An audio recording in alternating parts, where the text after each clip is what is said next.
솔로몬의 노래 2장 14절과 15절 두 구절을 보겠습니다. 솔로몬의 노래 2장 14절과 15절입니다.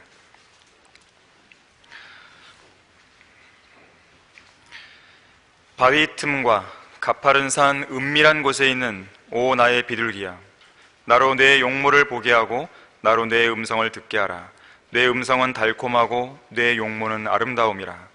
우리를 위하여 여우들, 포도 넝쿨을 망치는 작은 여우들을 잡으라. 우리의 포도 넝쿨에는 부드러운 포도가 있음이라. 말씀을 위해 기도하도록 하겠습니다. 감사하신 주 하나님 아버지, 저희들에게 바른 성경인 한글 킹제임스 성경을 주시고 성경대로 믿는 신약 지역교회에서 영과 진리로 경배를 드리고 또 성경대로 믿고 섬길 수 있는 이 최상의 환경으로 저희들을 인도하시고 저희들의 생애에 복 주셔서 감사를 드립니다. 우리가 드리는 이 경배가 오직 주님께만 드려지는 경배가 되게 해주시고 우리의 마음이, 우리의 영적인 눈이 오직 주님께로만 집중되기를 간구를 드립니다. 우리의 마음을 주님 한 분만으로 가득 채워주시고 특별히 이 시간 선포되는 하나님의 말씀으로 가득 채워주시기를 원합니다. 우리가 무엇을 해야 되고 또 무엇을 깨달아야 되고 또 무엇을 버려야 할지 우리에게 일깨워 주십시오. 주님께서 일깨워 주시는 그 말씀은 진리이고 우리는 그 진리를 실행하려고 합니다. 저희들의 마음을 붙들어 주시고 이 말씀에 강력하게 고정시켜 주시기를 간구를 드립니다. 모든 걸 주님께 의탁드립니다. 주 예수 그리스도 이름으로 기도했습니다. 아멘. 포도 넝쿨을 망치는 여우들 이라는 제목으로 설교하겠습니다. 포도 넝쿨을 망치는 여우들이 있는 것이죠. 오늘 본문에는 우리의 구주께서 신랑이신 주님 자신과 신부인 교회를 위해 특별히 마련해 놓으신 포도원이 등장합니다. 이 포도원에는 싱그럽게 뻗어 올라가는 포도 넝쿨이 있고 그 넝쿨 여기저기에는 부드러운 포도가 풍성하게 열려 있습니다. 예를 들면 이런 것들입니다. 사랑과 기쁨과 화평과 오래 참음과 친절과 선함과 믿음과 온유와 절제, 이상 9가지 성령의 열매로 어우러진 포도송이가 풍성하게 맺혀 있는 모습이죠. 매주 지옥으로 달려가는 혼들을 주님께로 이겨오는 구령의 열매로 어우러진 포도송이가 여기저기 열려 있는 것입니다. 바른 성경인 한글 킹제임스 성경과 이 성경을 근간으로 출간된 200권 이상의 진리의 서적들이 맺은 풍성한 열매들이 있는 모습이죠. 성경대로 믿고 실행하는 담임 목사와 신실한 성도들이 모여 이룬 아름다운 교제의 열매들이 있는 것이에요. 하나님께서 우리 교회에 위탁하신 소중한 사역들이 가져온 열매들, 진지하게 무릎 꿇는 용사들의 기도 응답들, 신실하게 헌신적으로 섬기는 소중한 손길들이 이룬 열매들, 성경을 올바르게 공부하고 성장하며 성경대로 믿고 섬길 수 있는 아름다운 교회의 장소, 이보다 더 완벽하게 조성된 환경은 동서고금을 막론하고 찾아볼 수 없을 것입니다. 우리를 위해서 포도원의 울타리를 두르시고 돌을 주워내시고 망대를 세우시고 포도즙 틀을 만드시고 부드러운 포도를 맺을 수 있는 최상품 포도나무를 심어주신 주님께서는 그야말로 우리에게 장성한 분량으로 자라날 수 있는 최상의 환경을 마련해 주신 것이에요. 바로 그 완벽한 포도원 사이로, 그 완벽한 최상의 환경 사이로 이런 음성이 들려옵니다. 바위 틈과 가파른 산 은밀한 곳에 있는 오 나의 비둘기야, 나로 내 용모를 보게 하고 나로 내 음성을 듣게 하라. 내 음성은 달콤하고 내 용모는 아름다움이라. 자, 이 음성은 사랑의 고백입니다. 신랑이신 예수 그리스도께서 신부인 교회, 우리 모든 그리스도인들을 향해서 속삭이는 사랑의 고백이에요. 우리의 신랑이신 주님께서는 무언가를 보고 싶어 하십니다. 순결한 처녀로서 그분과 정혼한 신부인 그리스도의 몸된 교회의 용모를 무척 보고 싶어 하세요. 신부인 우리 모든 성도의 음성도 무척 듣고 싶어 하십니다. 예를 들면 이런 것이에요. 우리가 갈급한 눈빛으로 하나님의 말씀인 성경을 펼쳐서 읽고 묵상할 때라든지 주일날 이 설교 강단 앞에 앉아서 진지하고 겸손한 자세로 성령으로 충만한 초롱초롱한 눈빛으로 하나님의 말씀을 받고 있을 때라든지 그런 우리의 모습을 몹시 보고 싶어 하시는 것입니다.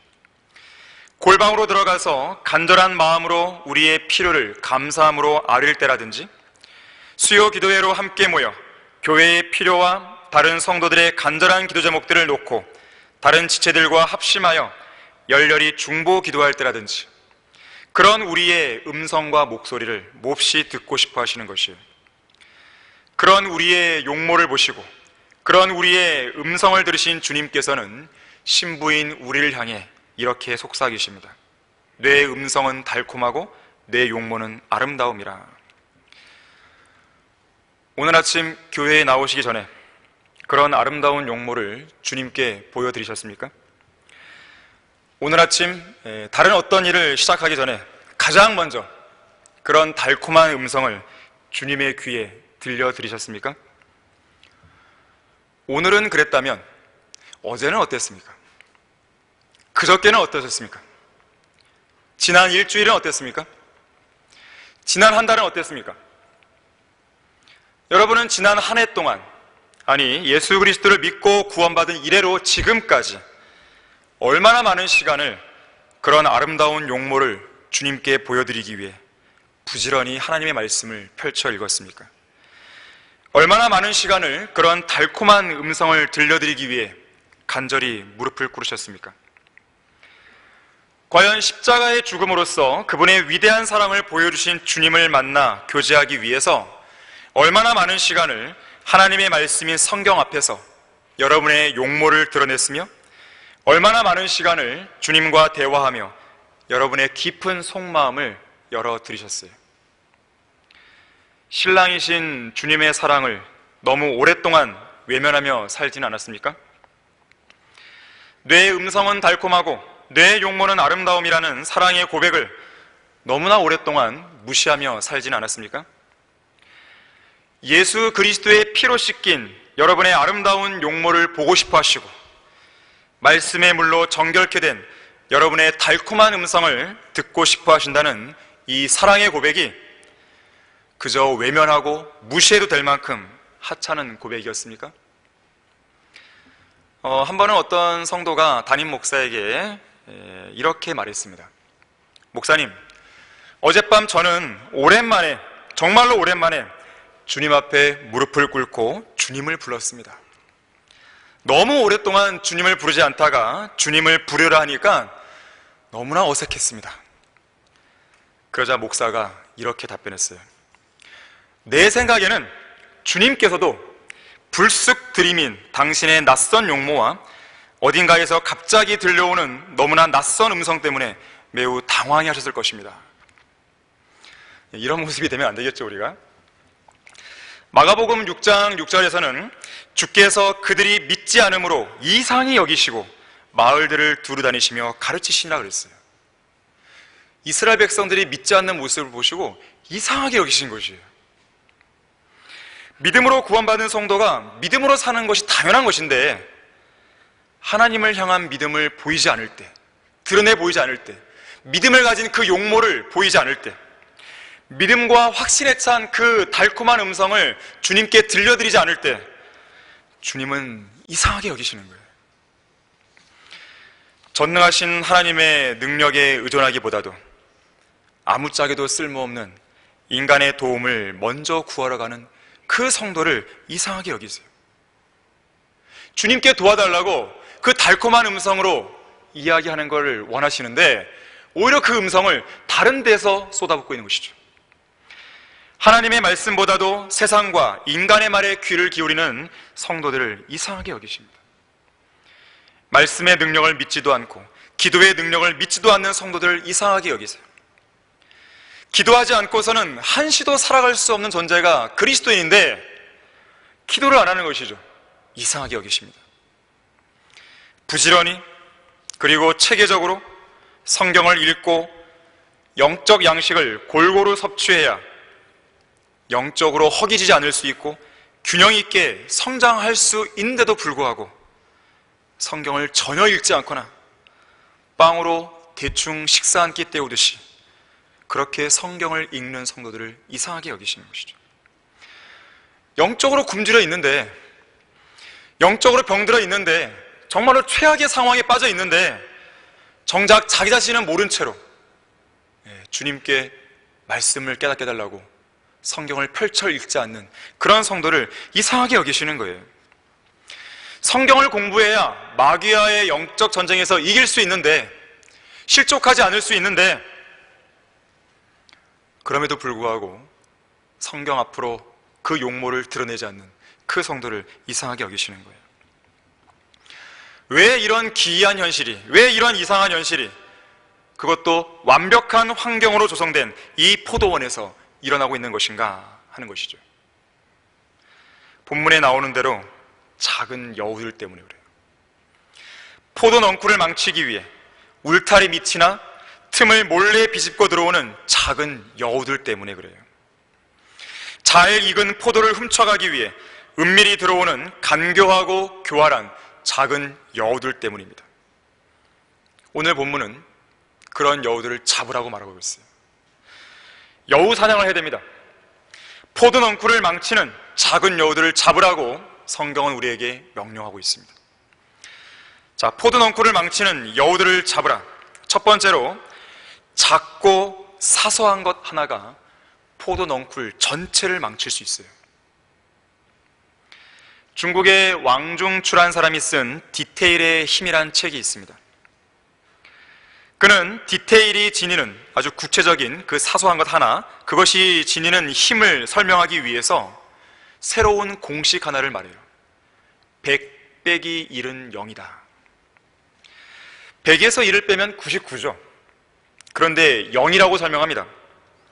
자, 이것은 천리뚝도 작은 개미구멍 하나 때문에 무너지고 공든 탑도 벽돌 한 장 때문에 무너질 수 있다는 격언을 잘 대변해주는 공식이에요. 1%의 잘못이나 1%의 실수가 모든 일을 그르칠 수 있다는 얘기입니다. 육상 경기에서 메달 색깔을 바꾸는 것은 0.01초 차이예요. 무슨 몇십 초 차이가 아닙니다. 수학적인 논리로는 전혀 말이 안 되는 이야기지만 현실 생활에서는 1%의 부족함 때문에 아무것도 아닌 제로가 될 수 있습니다. 그런 사례들이 빈번하게 발생해요. 완전히 쫄딱 망하는 것입니다. 반면에 1%를 온전하게 채움으로써 결정적인 위험이나 실패를 막아서 효과를 극대화시키는 사례들도 많이 있어요. 작은 일이라고 대충 넘어가면 큰 일을 그르치게 됩니다. 작은 일도 신실하게 완벽하게 수행해내는 사람을 보면 왠지 신뢰가 가고 그 실력을 인정하게 됩니다. 자, 그것이 바로 작은 것이 가진 힘이에요. 수많은 배를 타는 그 사람이 바다에서 현재 위치를 파악할 수 있도록 빛을 비춰주는 등대가 있죠. 그런데 이 등대의 불빛을 돌아가게 하는 힘은 작은 톱니바퀴 하나에서 만들어진다 그래요.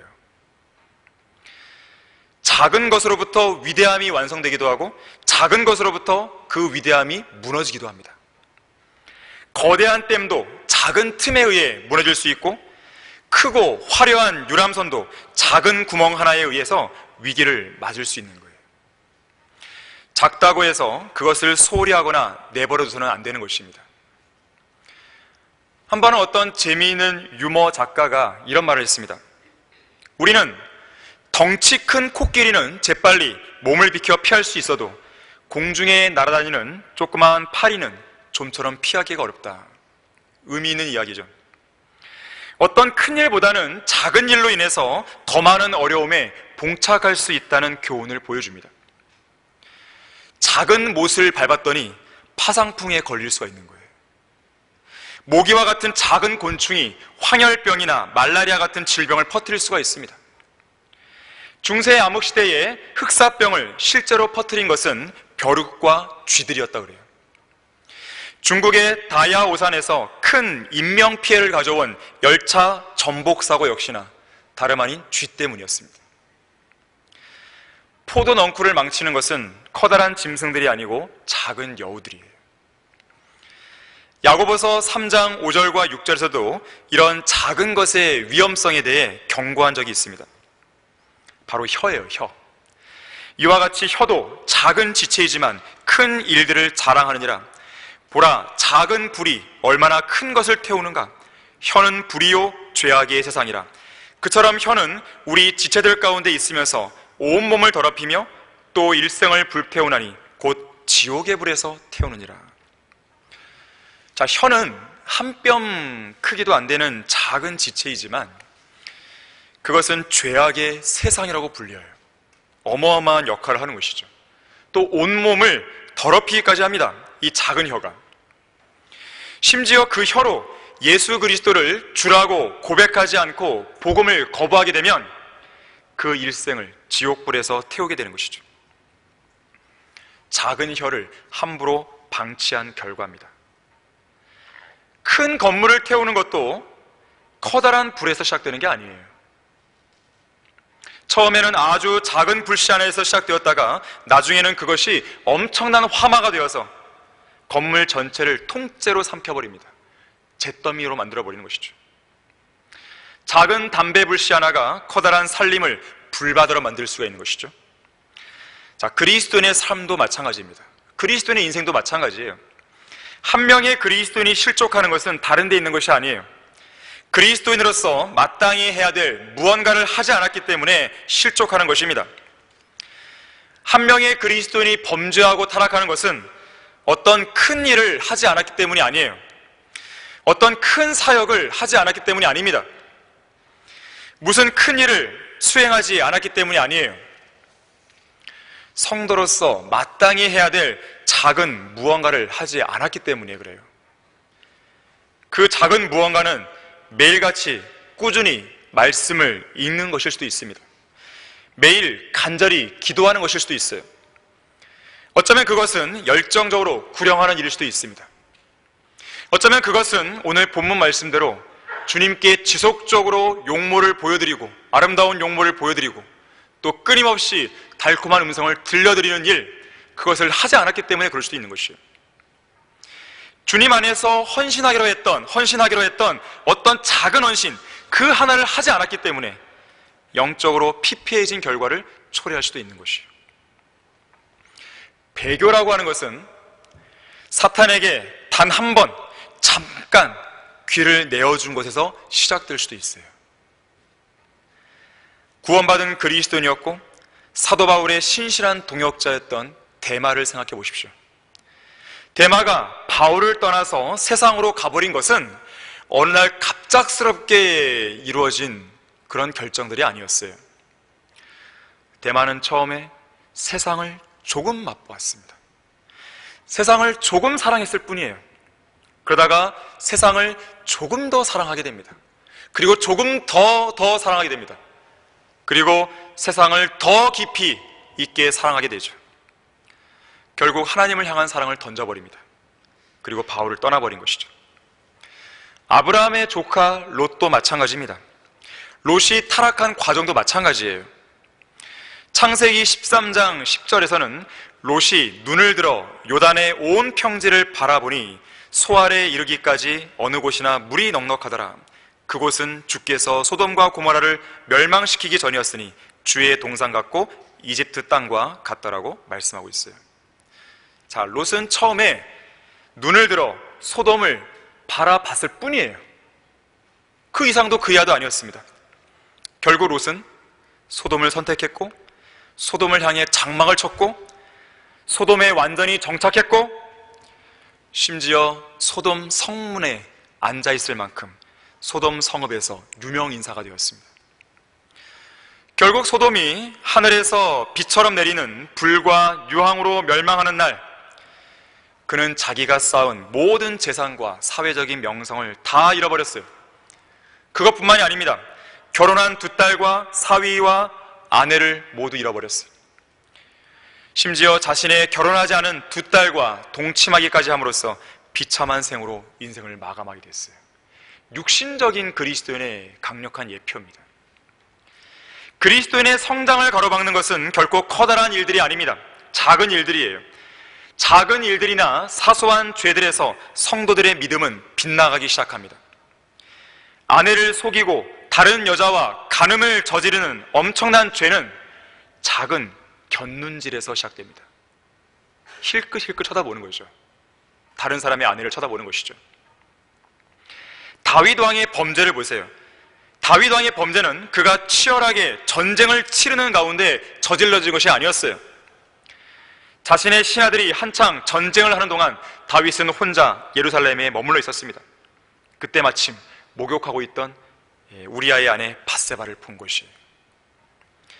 다른 성도들은 그리스도의 군사로서 전쟁터에 나가 피 흘리며 열심히 싸우고 있는데 자신은 게을러서 홀로 앉아있는 바로 그 순간에, 영적 전쟁에서 잠시 쉬겠다고 하는 바로 그 순간에 예기치 않게 사탄의 공격을 받게 되는 것이죠. 자, 이것은 사탄이 계속해서 우리를 향해 작은 여우들을 보내고 있다는 이 사실을 유념하지 않은 결과입니다. 주님께서는 아무런 경계심도 없는 그런 성별, 이것도 아니고 저것도 아닌 그런 어설픈 성별을 원하시지 않습니다. 아무리 사소한 것이라도 그것이 하나님의 말씀과 뜻에 어긋나는 것이라면 그러한 것으로부터 성령의 능력으로 완전히 성별하기를 원하시는 거예요. 완전한 거룩함을 추구하기를 원하십니다. 내가 거룩하니 너희도 거룩하라고 하시는 거예요.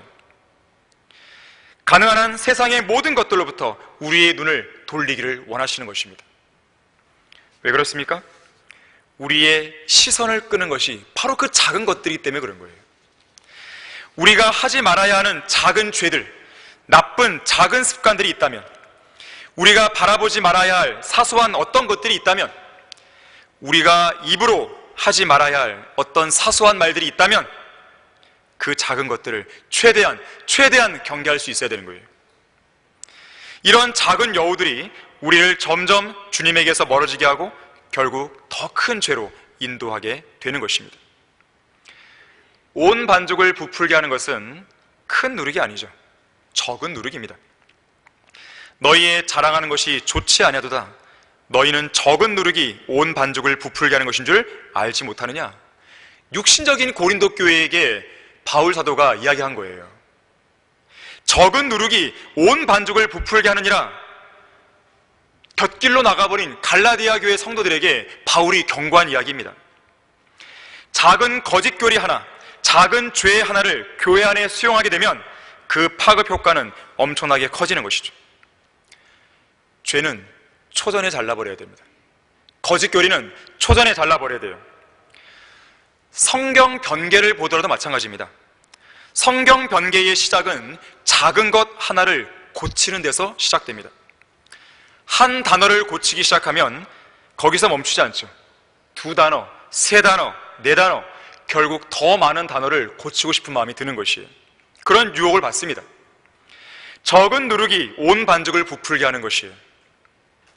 함부로 하나님께서 보존하신 한글 킹제임스 성경을 건드려서는 안 되는 것이에요.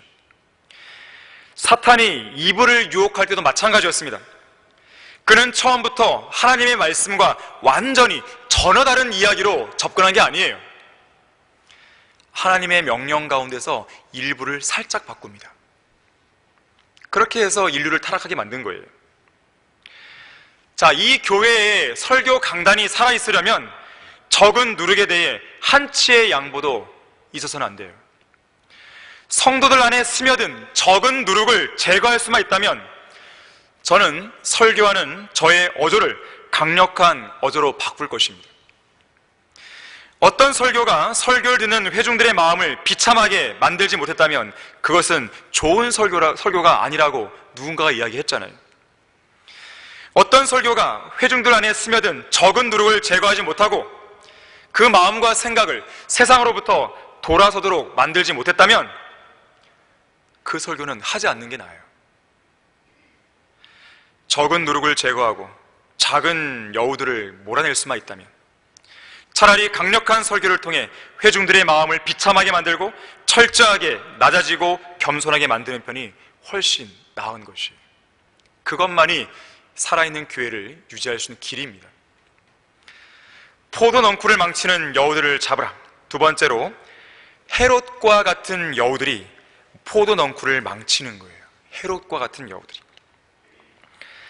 누가복음 13장 32절에서 예수님께서는 헤롯을 가리켜 여우라고 말씀하셨습니다. 포도원을 지켜야 할 성경대로 믿는 그리스도인들은 헤롯 같은 여우들이 되어서는 안 됩니다. 헤롯 같은 여우들이 어떤 사람들입니까? 비겁한 겁쟁이들이에요. 겁쟁이들입니다. 헤롯은 성경의 인물 중에서 겁이 많은 겁쟁이들 중에 한 명입니다. 그는 마땅히 두려워할 대상은 두려워하지 않고 두려워하지 말아야 할 것들에서 대해서 두려워했어요. 자, 우리 다 같이 마태복음 14장 한번 찾아보겠습니다. 과연 헤롯이 무엇을 두려워했는지 마태복음 14장 제가 1절부터 12절까지를 한번 읽어볼 텐데요, 여러분들이 한번 가늠해 보시길 바랍니다. 헤롯이 무엇을 두려워했는지, 무엇을 두려워한 겁쟁이였는지를 한번 보시길 바랍니다. 그때 영주 헤롯이 예수의 명성을 듣고 그의 신하들에게 말하기를, 이 사람은 침례인 요한이라. 그가 죽은 자들로부터 살아났으므로 그의 안에서 능력 있는 일들이 나타나는 것이라고 하더라. 헤롯이 그의 아우 빌립의 아내인 헤로디아 때문에 요한을 붙잡아 결박하여 감옥에 가두었으니, 이는 요한이 그에게 말하기를 당신이 그 여자를 취하는 것이 부당하다고 하였습니다. 그리하여 그가 요한을 죽이려 했으나 무리를 두려워하였으니 이는 그들이 요한을 선자로 여겼습니다. 그러나 헤롯의 생일이 되었을 때에 헤로디아의 딸이 그들 앞에서 춤을 추어 헤롯을 기쁘게 한지라. 이로 인하여 그가 맹세로 약속하기를 그녀가 구하는 것은 무엇이나 그녀에게 주겠다고 하니, 그녀가 자기 어미의 지시를 미리 받고 침례인 요한의 머리를 쟁반에 담아 여기서 내게 주소서라고 말하였더라. 왕은 근심하였으나 자기가 맹세한 것과 자기와 함께 앉아 음식을 먹는 사람들 때문에 그녀에게 주라고 명령하였더라. 그가 사람을 보내어 감옥에 있는 요한을 목베어 그의 머리를 쟁반에 담아와서 그 소녀에게 주니 그녀가 그것을 자기 어미에게 가져갔더라. 그 후 요한의 제자들이 가서 그 시체를 가져다가 장사 지내고 예수께 와서 말씀드리니라. 여기 9절에 보니까 헤롯이 침례인 요한을 죽이기에 앞서서 근심했다고 기록합니다. 때때로 헤롯은 침례인 요한을 의롭고 거룩한 사람으로 여겼어요. 그렇기 때문에 그의 조언에 따라 많은 일을 하기도 했습니다. 특히 5절에 보니까 헤롯은 요한을 죽이는 일을 두려워하기도 했어요. 자, 비록 헤롯은 의로운 사람은 아니었지만 선지자를 그래도 다소 두려워할 줄 아는 그런 사람이었습니다. 하지만 헤롯의 두려움에는 문제가 있었어요. 그의 두려움은 올바른 두려움이 아닙니다. 왜냐하면 헤롯은 하나님을 두려워한 것이 아니라 자기를 지켜보는 군중들을 두려워했어요. 또한 하나님께서 보내신 선지자보다 사람들을 더 두려워했습니다. 분명히 침례인 요한의 영향을 받아서 그로부터 여러 가지 좋은 조언들을 들었음에도 불구하고 그를 목을 베어 죽일 만큼 하나님이 아닌 다른 세상적인 요소들과 사람들을 더 두려워한 것이에요. 2절에 따르면 사실 헤롯은 그의 양심도 두려워했어요. 그의 양심은 뭐라고 외쳤냐면 침례인 요한을 죽이면 안 된다. 침례인 요한을 죽이면 안 된다. 계속 그의 양심은 외쳤어요. 하지만 헤롯의 양심은 하나님의 말씀인 성경에 근거한 양심이 아니었습니다. 하나님을 두려워할 줄 아는 양심도 아니었습니다. 오직 불에 그슬린 화인 맞은 양심이자 죽어버린 양심이었어요. 결국 그는 자기가 두려워하는 그 양심의 소리를 거절하게 됩니다. 그리고 침례인 요한을 죽이는 어리석음을 범하고 마는 것이죠. 3절에 따르면 3절을 통해서 우리가 추측해 보건대 헤롯은 아내를 두려워했음을 알 수 있어요. 그는 자신이 아내의 머리임을 올바르게 인식하지 못했습니다. 모든 일을 책임감 있게 주도적으로 결정하고 처리함으로써 가정을 성경대로 이끌어가지 못했어요. 그는 아내의 눈치를 보면서 중요한 의사결정을 내려버리는 무책임한 겁쟁이였습니다. 아내의 조언을 들어야 할 때가 있지만 그것은 하나님의 말씀과 일치할 때 그런 것이죠. 하나님의 말씀과 일치하지 않는데도 무턱대고 아내의 눈치를 보면서 쭈뼛쭈뼛 그 조언을 따랐다가는 이브의 말에 경청한 아담이라든지 사라의 말에 경청해서 이집트의 여종 하갈을 아내로 삼았던 아브라함처럼 낭패를 보게 되는 것이에요. 5절에서는요, 청중들을 두려워했습니다. 9절에서는 사람들의 비웃음과 조소를 두려워했어요. 자기가 이미 약속한 것을 어기는 걸 두려워했던 것이죠. 사울 왕이 지녔던 문제도 바로 이것입니다. 사울은 아말렉인들과의 전쟁에서 하나님의 도우심으로 완전한 승리를 거뒀어요. 하지만 그가 마땅히 진멸시켰어야 할 아말렉인들과 탈취물을 백성들이 두려워서 완전히 멸하지 못하고 일부를 남겨둡니다. 특히 탈취물을 남겨두죠. 그러면서 사무엘에게는 뭐라고 말합니까? 하나님께 제사 드리기 위해 남겨놓은 겁니다. 변명이죠. 사울은 비겁한 겁쟁이였어요. 사울은 근본적으로 백성들이 두려웠기 때문에 그 탈취물을 남겨놓은 것입니다. 사울이 정말로 하나님을 두려워했다면 백성들의 의사와 관계없이 다 진멸시켰겠죠. 우리 다 같이 느헤미야 4장 1절에서 6절 말씀도 찾아보겠습니다. 느헤미야 4장 1절에서 6절까지 말씀입니다.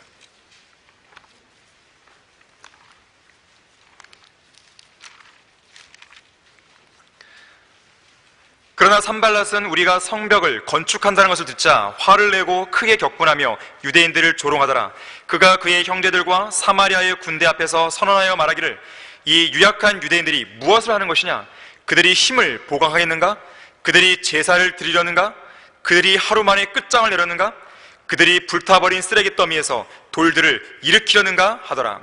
그때 그 곁에 있던 암몬인 토비아가 말하기를 그들이 건축하는 것 위에 여우 한 마리가 올라가도 그들의 돌 성벽을 부수어 내리리라 하더라. 오 우리 하나님이여 들으소서. 우리가 멸시를 받았으니 그들의 욕을 그들의 머리 위로 돌이키사 그들이 사로잡혀간 땅에서 먹이가 되게 하시고 그들의 죄악을 덮지 마시며 그들의 죄를 주 앞에서 지우지 마소서. 이는 그들이 건축하는 자들 앞에서 주를 경록해 하였음이니이다. 그리하여 우리가 성벽을 건축하여 모든 성벽이 연결되어 그 절반에 이르렀으니 이는 백성에게 일할 의사가 있었음이더라. 자, 1절에서 산발랏은 유대인들이 성벽을 건축한다는 소식을 듣고 화를 내고 크게 격분하면서 유대인들을 조롱하기 시작합니다. 2절을 보니까 이 유약한 유대인들이 뭘 하는 것이냐라고 조롱하는 것이에요. 오늘날의 말로 바꾸어 말하자면 이런 거예요. 이 유약한 그리스도인이 무슨 하나님의 사역을 하겠다고 나서는 거야? 네가 뭔데 뭐라도 하나 제대로 하는 게 있어? 이렇게 비꼬고 조롱하는 것이죠. 과연 이들이 힘을 보강하겠는가? 그런 큰 일을 할 만한 힘과 능력이 있단 말인가? 제사를 드리려는가? 하루 만에 끝장내려는가? 불타버린 쓰레기 더미에서 돌들을 일으키는가?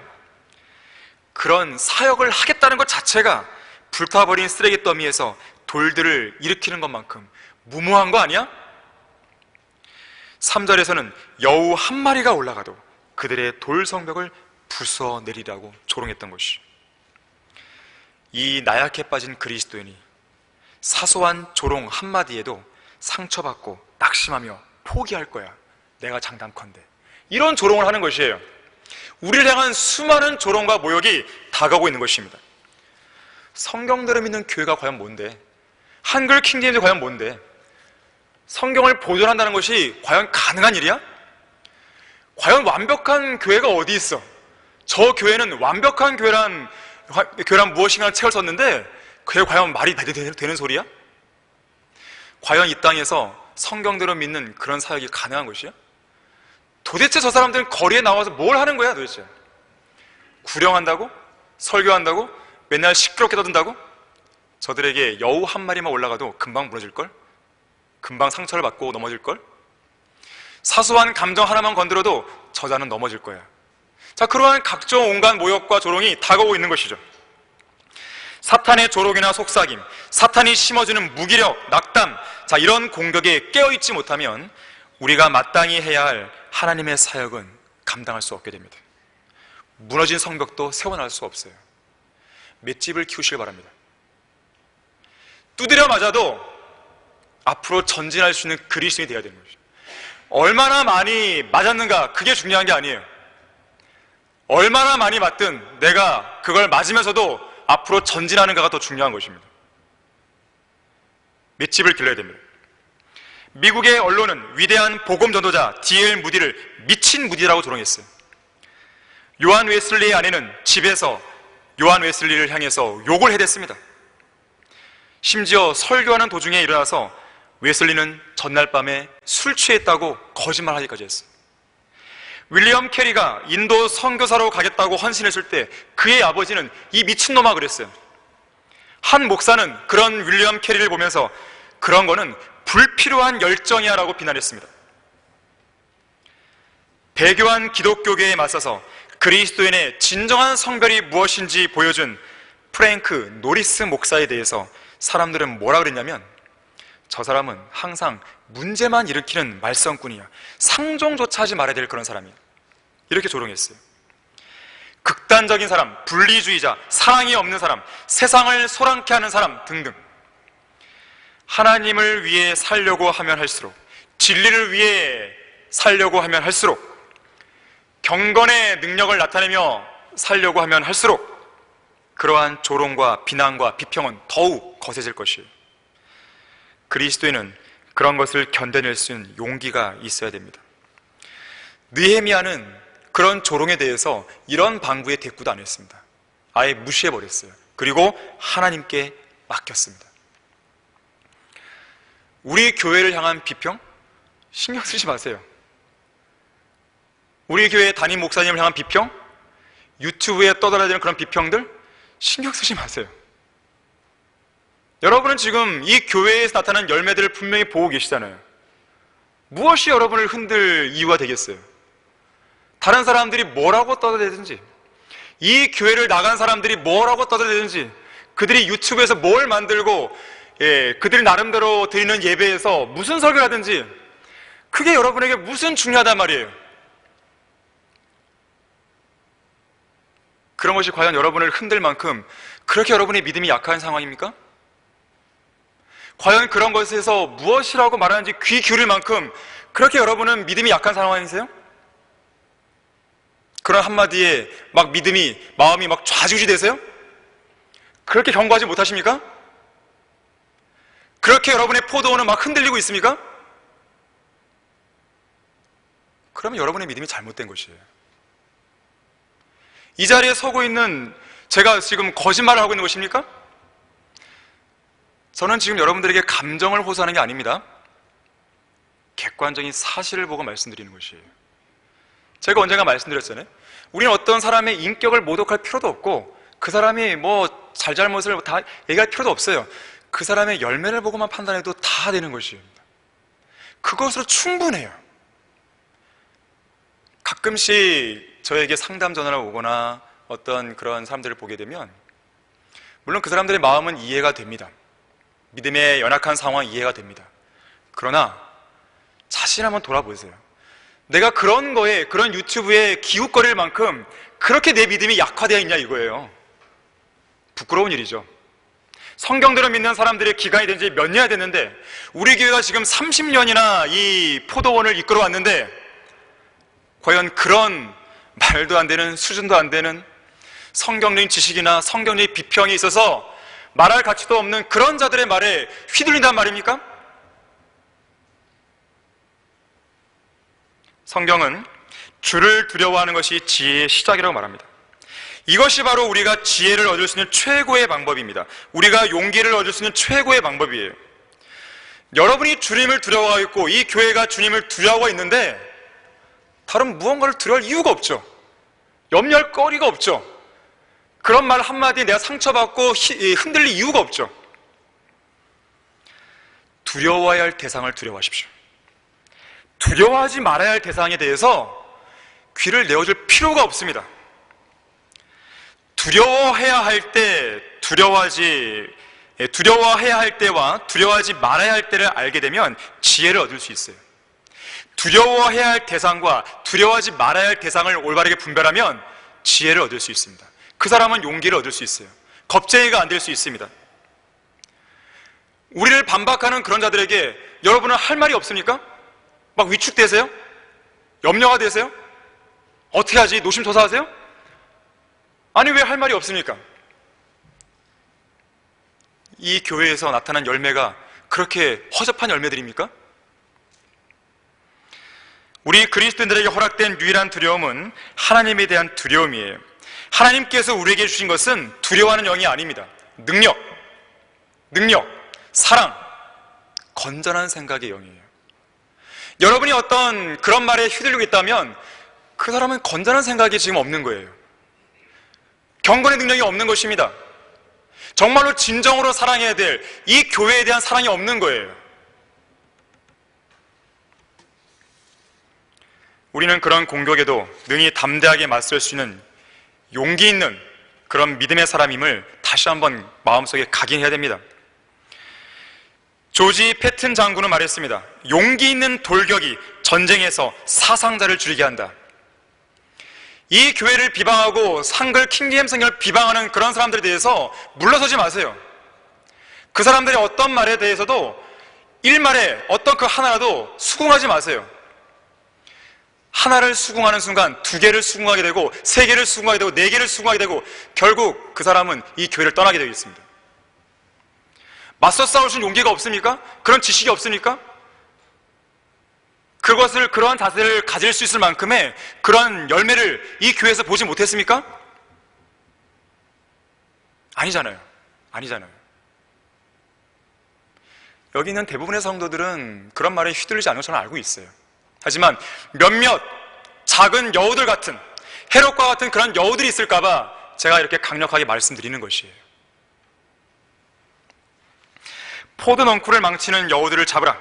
세 번째로, 가짜 성경대로 믿는 사람들이 포도 넝쿨을 망치고 있습니다. 에스겔 3장 14절에서는 거짓 선지자들을 가리켜서 사막에 있는 여우들 같다 그랬어요. 사막에 있는 여우들. 사막에 있는 여우들이 포도 넝쿨을 망치러 들어오는 것이에요. 이런 사막에 있는 여우들은요, 제독교회는 많이 있습니다. 교회의 놀이를 하는 가짜 목사들이 그런 영적 사막에서, 황폐하게 된 그런 교회에서 자기들의 배를 섬기고 있는 거예요. 자기들의 배를 두들기고 있는 것이죠. 자기들의 배를 섬기고 돈을 사랑하는 한국교회의 탐욕은 막장으로 치닫고 있습니다. 일반 사업체처럼 시설 비용, 교회의 위치와 접근성 등을 반영해서 상당한 금액의 권리금을 건네받고 교회 건물을 파는 목사들이 있습니다. 아예 교인들의 수까지 가격에 포함시켜서 담임 목사직을 매매하는 목사도 있습니다. 교회의 개척을 명분으로 내세워 교회 건물을 여러 차례 샀다가 되팔면서 시세 차익을 챙기는 목사도 있어요. 서울 송파구의 어떤 목사처럼 교인 한 명당 100만 원 정도의 값을 매겨서 교회 건물을 교인들과 함께 통째로 팔겠다고 신문 광고를 내는 파렴치한 목사도 있습니다. 그들에게는 교인들이 돌봐야 할 약물이가 아니에요. 거래의 대상입니다. 돈을 벌어주는 상품에 불과한 것이죠. 이들은 하나님께서 세우신 목사가 아닙니다. 사꾼들이죠.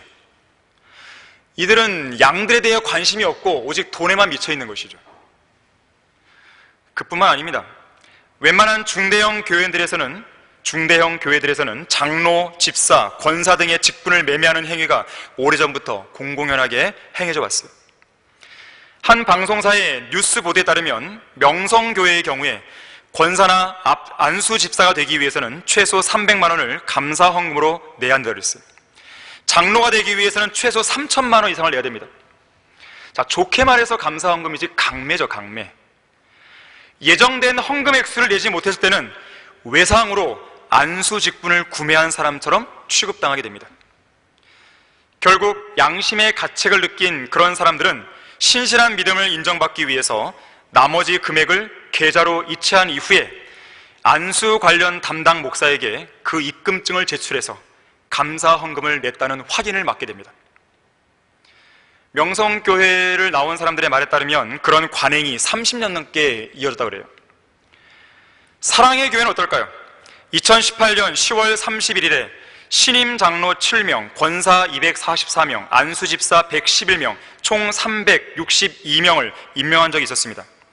제가 그 장면을 봤는데, 그날 임직 예배에서는 한 신임 장로가 임직자 362명을 대표해서 총 5억 7,540만 원의 임직 헌금을 오정현 목사에게 전달하는 그 광경을 제가 목도했어요. 직분마다 헌금의 액수의 차이가 있겠지만 한 사람당 평균 160만 원은 낸 꼴이 되는 것입니다. 돈에 환장한 목사들이 아니고서야 가장 거룩해야 할 교회 안에서 어떻게 직분을 사고 파는 가증한 짓들을 버젓이 자행할 수 있단 말이에요. 과연 그런 자들이 하나님의 부르심을 받은 목사들이며 그런 곳들이 과연 하나님께서 세우신 교회이겠냐 이거예요. 그들은 누구의 후예겠습니까? 마술사 시몬의 후예들이죠. 하나님의 선물을 돈으로 사려 했다가 돈과 함께 멸망 직전까지 갔던 사람이에요. 하나님의 사역에 관한 한 그들은 참여하거나 맡을 것이 전혀 없습니다. 그래서 그들이 세운 교회는 황폐한 사막에 불과해요. 그런 사막에 있는 여우들이에요, 그 목사들은. 베드로는 그런 자들에 대해서 경고하기를 돈과 더불어 망하라 그랬어요. 돈과 더불어 망하라 그랬어요. 그게 베드로가 했던 말이에요. 그뿐만 아니죠. 성전 건축 운운하면서 건축 헌금이라는 명목으로 교인들의 돈을 착취하는 교회들이 상당수 있죠. 초대형 건물을 지어야 했던 사랑의 교회 역시 예외는 아니었습니다. 교회 건축이 시작될 무렵에 사랑의 교회는 2주일에 걸쳐서 새 성전 건축을 위한 평생 감사 건축 헌금을 교인들로 하여금 약정하게 했습니다. 당시에 약정된 금액은 무려 1,300억 원이에요. 건축비 3,000억 원의 절반에 육박하는 금액입니다. 대단한 교회들입니다. 여러분은 정말 복된 교회에 앉아있는 것이에요. 우리 교회는 이 건물을 짓는데 약정금을 안 했잖아요. 건축 헌금에 필요한 돈을 각 성도들에게 할당하면서 약정하십시오. 오늘 우리는 건축 헌금을 위한 작정 헌신 예배를 드리겠습니다. 그런 거 안 했잖아요. 이것만 보더라도 진짜와 가짜가 구분되는 거 아니겠습니까? 이것만 보더라도 참된 포도원이 어디고 황량한 사막이 어딘지 구분되지 않겠습니까? 언제가 말씀드린 것 같은데 몇 년 전에 이런 기사가 났어요. 청주의 C교회 담임 목사가 교인들에게 건축 헌금을 책정하면서 발송한 독려문이에요. 이제 담임 목사가 정식으로 제1차 건축 헌금을 책정해드립니다. 먼저 청년들과 일반 성도들은 100만 원 이상, 명예권사와 서리집사는 500만 원 이상, 시무권사들은 1000만 원 이상, 그리고 장로들과 안수집사는 2000만 원 이상을 7월 7일 주일까지 작정해 주시고 7월 28일 주일까지 헌금해 주시기 바랍니다. 이를 위해 기도하시기 바랍니다. 7월 첫 주까지 작정하지 않은 중직이나 재직들을 위해서 담임 목사와 교육자들이 건축 대신방을 하겠습니다. 작정하기 어려운 중직과 재직들을 만나서 기도한 후에 반드시 작정하도록 돕겠습니다. 만약 작정하는 것이 어렵다면 작정할 수 있을 때까지 계속 신방하겠습니다. 새벽이나 밤 시간이라도 가능한 시간을 택해서 신방하고 작정하도록 돕겠습니다. 대단한 교회죠. 실제 있는 일입니다. 실제예요. 기사에 났어요. 자, 이것이 바로 오늘날 탐욕이 막장으로 치닫고 있는 한국교회의 현주소입니다. 사막에 있는 여우들이에요. 이 아프리카 북부 사하라 사막에는 실제로 사막 여우가 살고 있습니다. 사막 여우는 전갈 같은 곤충이나 뿔 살모사, 턱수염, 도마뱀들과 같은 사막에 사는 파충류들과 함께 거칠고 건조한 사막의 모래 품속에서 살고 있어요. 실제로 사막 여우는 거의 울음소리조차 내지 않는다 그래요. 정말로 조용히 사는 동물인데 먹이를 제외한 그 누구라도 멀리서 나타나면 금방 땅속으로 숨어버리는 아주 소심하고 겁 많은 동물입니다. 아까 헤롯과 같은 사람이에요. 헤롯과 같은 동물이죠. 이 생텍쥐베리의 소설 있죠? 어린 왕자에 등장하는 여우라든지 어린아이들이 좋아하는 만화 영화 뽀로로에 등장하는 캐릭터 에디, 이게 바로 사막 여우입니다. 여우는 기본적으로 교활하고 간교한 짐승입니다. 여우는 잡식성 동물이에요. 아무거나 먹습니다. 무엇보다도 사막의 여우들은 결코 길들여지지 않는다 그래요. 한글 킹제임스 성경을 사용한다고 하면서도 절대로 바른 말씀과 바른 교리로 길들여지지 않는 자들이 있습니다. 성경대로 믿는 교회를 흉내내는 가짜들이에요. 이런 가짜들은 포도 넝쿨을 망치는 작은 여우들처럼 다른 사람이 건축한 기초 위에 올라가 그 기초마저 부숴내릴 작정으로 한국의 성경대로 믿는 그리스도인들 주위에서 얼쩡대고 있습니다. 그 중에는 김경한 목사와 그의 추종자들이 있는데, 사실 김경한 목사는 하나님께서 세우신 목사가 아니죠. 오히려 양의 옷을 입고 나와 순진한 사람들을 속이는 약탈하는 일입니다. 남의 교회를 빼앗고 성도들을 빼앗는 도둑이에요. 언젠가 말씀드렸죠? 그의 목소리가 잃어가고 있다고. 이제 설교를 못합니다. 아시아 연합 예배? 그가 그토록 하고 싶었던 그 예배? 이제 거기도 다른 사람에게 줬어요. 하나님께서 어떻게 심판하지를 보시길 바랍니다. 알렉산더가 바울에게 많은 해를 끼쳤던 것처럼 성경대로 믿는 교회의 목자인 이성호 목사님과 그분의 소중한 사역에 많은 해를 끼친 그런 자들을 하나님께서 어떻게 하는지 보세요.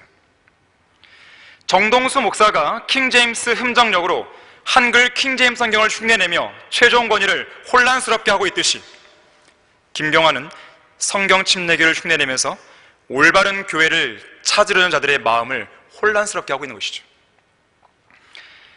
한국의 성경대로 믿는 교회를 세우고 성경대로 믿는 성도들이 뿌리 내리게 만들어주신 이성호 목사님은 1983년 미국 캘리포니아주 포모나에 위치한 센트럴 베프티스트 처치에서 정식으로 목사 안수를 받으셨습니다. 그 이후로 하나님의 섭리적인 손길에 붙들려서 미국과 한국에서 여러 사역을 수행하는 가운데 많은 열매를 맺으셨어요. 더 자세한 내용은 이성호 목사님의 자서전을 보시면 됩니다. 그리고 국내에서 한글 킹제임스 성경을 번역하는 일에 매진하셨을 때 그분께 모여든 성경대로 믿는 성도들과 함께 예배를 드리던 중에 교회 회원 전원의 동의로 성경침례교회 담임 목사 되신 것이에요. 이것조차는 알고 있어야죠. 이것 정도는 성경대로 믿는 그리스도인이라고 한다면 이것 정도는 알고 있어야죠. 그래야 남아식 같은 사람들이 이성호 목사님 보고 자칭 목사 되었다, 그런 말을 하는 것에 귀를 기울이지 않죠. 아니 왜 그런 동영상을 듣고 흔들리냐 이거예요. 이상한 사람들 아닙니까? 기이한 일이 벌어지고 있는 거죠. 기이한 일이죠. 이것 정도도 모르는 성경대로 믿는 성도면 부끄러움을 아셔야 됩니다. 그러니까 그런 자들의 말에 반박을 못하죠. 패배자가 되어서는 안 됩니다. 지식을 갖춰야 됩니다. 교회의 열매를 보시고 확신을 가셔야 됩니다. 싸우셔야죠. 김경환을 위시해서 하나님의 부르심도 성경적 목사 안수 절차도 모르는 근본 없는 자들이 자칭 목사로서 행사하는 그런 꼴이 실로 가관이죠. 그들은 모세와 아론을 거역한 코라와 같은 사람들입니다. 하나님께서 세우신 성경 침례교회와 담임 목사의 영적 권위에 반역한 자들이죠. 알렉산더처럼 그의 말에 대항하다가 쫓겨난 자들이죠. 이들 중에는 자격도 갖추지 않은 교인들이 안수해서 목사가 된 최성덕이 있어요. 그렇게 할 일이 없나요? 그렇게 목사가 되고 싶었나요? 그리고 그 최성덕의 뒤를 따라서 목사가 된 사람이 남아식입니다. 그러면서 자기가 목사 안수가 된 것에 대해서 자랑을 하는데, 그러면서도 자기가 뭘 잘못했다고 왜 나를 비평하느냐라고 그렇게 얘기하는 거예요. 다른 건 몰라도 자격이 없잖아요. 자격 없는 자가 목사가 돼서 성경대로 믿는 사람들의 흉내를 내고 있는데, 제가 성경대로 믿는 목사가 된 사람으로서 가만히 있으라고요? 가만히 있을 수 없죠. 종이 쪼가리에 대충 끄적여 놓고 교인들과 함께 읽고 아멘하고 그냥 목사 된 거예요. 그의 말에 따르면 쪼가리 목사. 제가 그랬다는 거예요. 이 쪼가리 목사라고 했다고. 말 그대로 쪼가리 목사예요. 말 그대로 그렇게 했잖아요. 아무런 자격도 없잖아요. 김경환뿐만이 아니고 남아식이나 최선덕뿐만이 아닙니다. 목사 안수주까지 반납해서 목사 자격을 박탈당했으면서도 여전히 목사 행세를 하는 김기준이라든지 주영훈, 유승복은 반납을 아예 안 하려고 버텼죠. 윤혁택 등도 있죠. 이 중 윤혁택은 어리석게도 김경환처럼 김혜택이라는 사람에게 속아서 자기 교회를 빼앗기기까지 했잖아요. 그러면서도 나중에 돌아와서 잘못했다고 이해하고 그냥 사과 한마디로 하고 강단에 서서 지금도 설교합니다. 자, 이런 자들은 한글 킹제임스를 쓸 자격이 없습니다. 제가 그래서 이번 월간지에 썼잖아요. 한글 킹제임스를 쓸 자격이 없는 그런 목사들이 썼단 말이에요. 성경은 이렇게 말합니다. 너도 그를 경계하라. 그가 우리의 말에 심히 대항하였느니라. 자, 그래서 우리는 한글 킹제임스를 쓰면서 성경대로 믿는 사람들의 흉내를 내는 가짜들을 경계해야 됩니다. 제가 비록 글로 썼지만 다시 한번 이 시간에 그들의 명단을 공개하려고 하는 것이에요.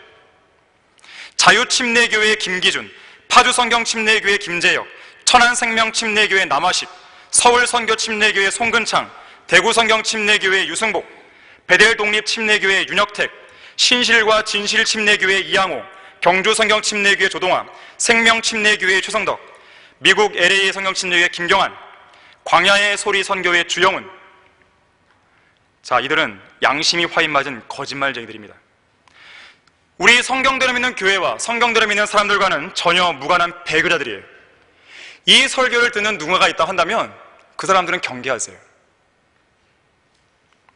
성경대로 믿는 교회에서 성경대로 믿는 교회의 담임 목사인 이성호 목사님께서 그들을 경계하라고 했다면 귀담아 들어야 될 내용 아니겠습니까?